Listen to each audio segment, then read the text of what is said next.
Hola, soy Ignacio Torralba, el Tiet, y esto es Entender de Vinos. Cuando compramos un vino, lo normal es mirar la etiqueta. En la etiqueta nos da información del tipo de vino que es y las características que tiene, como la añada, etc. Pero ¿sabemos interpretar todos los datos de una etiqueta de champán? Vamos a ver si hay alguna cosilla que no la teníamos clara y a partir de este vídeo la tendremos bien fijada. Yo diría que hablar de champán a estas alturas me diréis que ya está todo dicho, ya hemos hecho vídeos de las diferencias con el cava, etc. Pero interpretar una etiqueta de champán tiene más miga de la que parece. Yo personalmente, y mucha gente cree que es el vino más famoso del mundo, es el vino del amor, de la fiesta, de las celebraciones, hasta en la botadura de los barcos tiene un papel singular, que es estrellarse contra el barco, o sea que tampoco la botella acaba muy bien, pero bueno, en alguna ocasión les ha dado algún susto la botella, porque ha vuelto y le ha dado en las narices a alguien, o sea que las botellas de champán también las carga el diablo. Os voy a explicar algunas cosas que sabía y otras que he aprendido para que la lectura de la etiqueta os ayude a elegir el champán adecuado. Una etiqueta de champán contiene mucha información, algunas cosas un poco codificadas, generalmente en pro de la sencillez y de la elegancia de la etiqueta. La etiqueta nos dice el nombre del productor, la categoría del vino en función del licor de expedición, la añada, si es vintage, el grado alcohólico, el nombre de la sociedad civil, el municipio donde está elaborado, el país, que siempre es Francia. No aceptéis champán producido en otro sitio que no sea en Francia, porque estáis tomando una falsificación. Puede que sea un vino espumoso, pero si se llama champán, que en algunos sitios se saltan la normativa a la torera y elaboran una cosa y le llaman champán o le llaman jerez, pero en realidad son eso, falsificaciones. Pueden ser bebibles, no hay nada que decir, pero vamos, yo creo que habría que respetar los productos y no vivir de la fama de otros. Cada vez es más frecuente oír que se han cogido alijos de productos falsificados. Lógicamente no falsifican productos sencillos, productos baratos, siempre falsifican productos caros a los que les pueden sacar una alta rentabilidad. En algunas ocasiones ponen hasta un vino decente dentro de la botella, pero en general van a saco, son gente con pocos escrúpulos. Por lo tanto, si os venden un Clos de Mesnil o os venden un gran champán, un Veuve Clicquot o un Moët Chandon muy barato, mira, puede pasar dos cosas. Una, que sea falso, y si es auténtico puede que sea robado. O sea que en ninguna de las dos situaciones os recomiendo aprovechar el chollo. El primer dato que encontramos en la etiqueta es el nombre del champán, que generalmente es el nombre del productor. Está en el cetro de la etiqueta y con letras grandes. Ahí figuran Moët, Veuve Clicquot, Bollinger, Taittinger. Acordaros de decir Taittinger y no Taittinger. Si prefieres los grandes. Y también puedes optar por pequeños o medianos. En la champaña hay más de 3.000 productores y hay de varios tipos. Esta información en realidad no es tan conocida. En un ladito de la etiqueta, antes del número de registro del elaborador, hay unas letras. Generalmente son dos consonantes. Entonces puede ser que aparezcan las letras NM, que significa que es un négociant manipulant, o sea que es una empresa que tiene licencia para comprar uvas, mosto o vino y elaborar un champán. No tiene normalmente viñas ni vendimia uvas. Después podéis encontrar RM, que significa récoltant manipulant, que es el viticultor que vendimia, elabora y comercializa el champán producido con sus uvas. Después también podéis encontrar alguna botella que dirá CM, o sea, Cooperative Manipulant, Es un grupo de viticultores que, organizados en cooperativa, elaboran su champán y lo venden. También podéis encontrar RC, Recoltant Cooperateur, que es un viticultor que entrega su uva a una cooperativa, que es el caso anterior, y hacen un champán comunitario y lo venden. También podéis encontrar MA, que significa marque d'acheteur, o sea, marca de comprador. Es el mayorista que compra vino con su propia etiqueta a la cooperativa. Los champagnes también pueden tener, desde luego, diferentes tipos de vinificación y la mayoría de las etiquetas consta este detalle, aunque a veces nos pase un poco inadvertido. Por los tipos de vinificación, el champán se puede diferenciar en los siguientes grupos.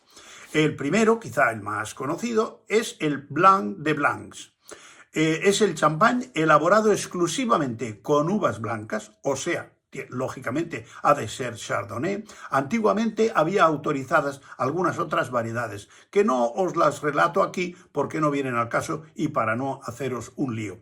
Los mejores champán son los elaborados en la Côte de Blanc, en los costers, digamos, de los blancos. Son ácidos y ligeros, con notas minerales, tostadas y de mantequilla. Se elaboran en los municipios de Avis, Cramant y Mesnil. Las mejores marcas son Krug, Pierre Peter, Salon, Celos, Ruinart, Tétanger, Roederer y Villecart Salmon. Después está otro grupo de champagnes por la forma de elaboración, que son los Blanc de Noirs.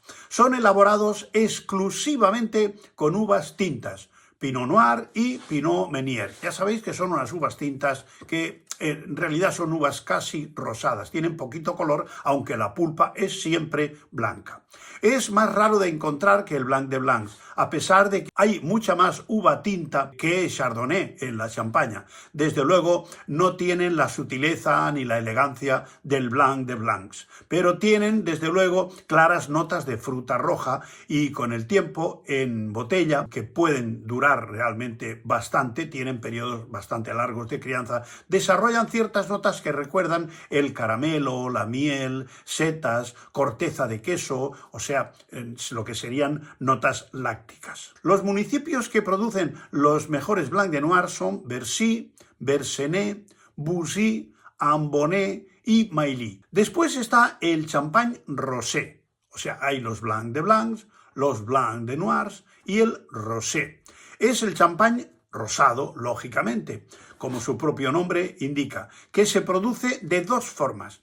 La tradicional, que consiste en añadirle entre un 10 o un 20% de vino tinto al licor de tiraje. Ojo, el licor de tiraje no es el licor de expedición, es el que se añade al vino para que haga la segunda fermentación. Licor de tiraje primero, licor de expedición ya cuando el vino prácticamente se saca para etiquetarlo y sacarlo de la bodega. Suelen tener notas de fresas y frambuesas, que son lógicamente frutos rojos, algo de frutos rojos, no tanto como en los Blanc de Noirs. Después está el método de sangrado para hacerlo rosado, que es dejando macerar el mosto con las pieles de la Pinot Noir antes de la fermentación alcohólica. Es un método menos usual. Otro grupo de elaboración es según el azúcar agregado. La etiqueta también nos dirá qué tipo de champán es según el azúcar residual, o sea, el dosage en francés, o la cantidad de azúcar que se le añade para hacer la segunda fermentación. Según este segundo parámetro podemos encontrar, según la cantidad de azúcar residual que tenga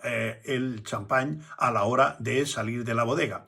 Hay el Brut Nature, que no se le añade ninguna cantidad de azúcar después del degüelle. Su contenido es inferior a 3 gramos por litro.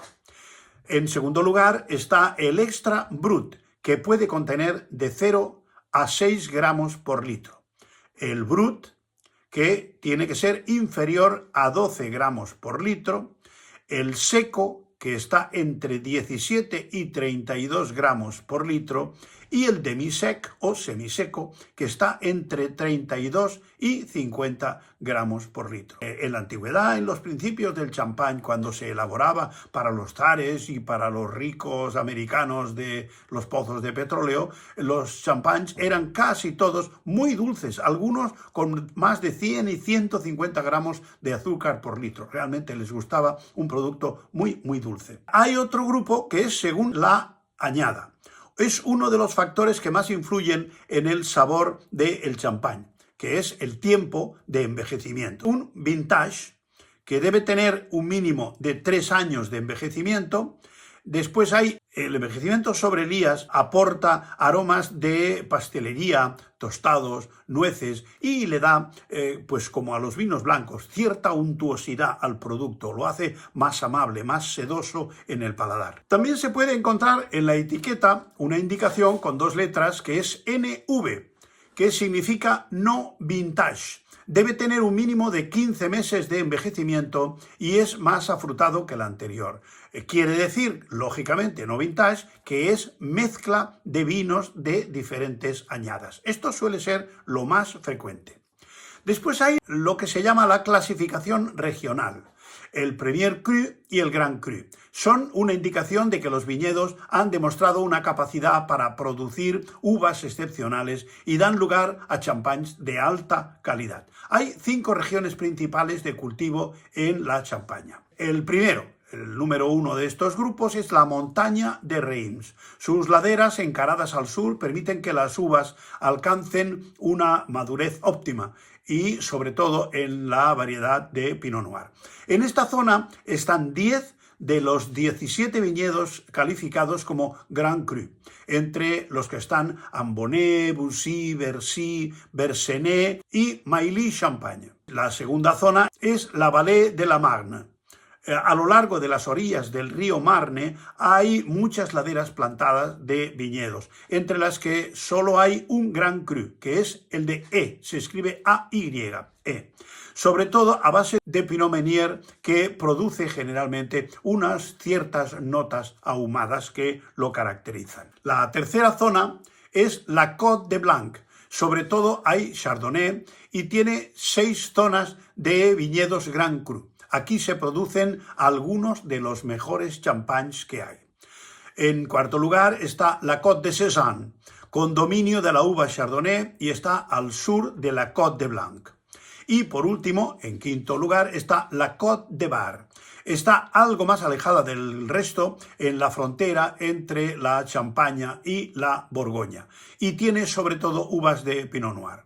Produce un magnífico champán, pero debido a ser relativamente nueva, todavía no tiene ningún viñedo que esté calificado con Grand Cru o Premier Cru. Ya los tendrá porque realmente hay unos champáns magníficos. Aún se puede aprovechar de encontrar algunos champáns de la Côte de Bar que tienen unos precios razonables y en cambio la relación calidad-precio es fantástica. Porque entender de champán y saber interpretar su etiqueta también es entender de vinos.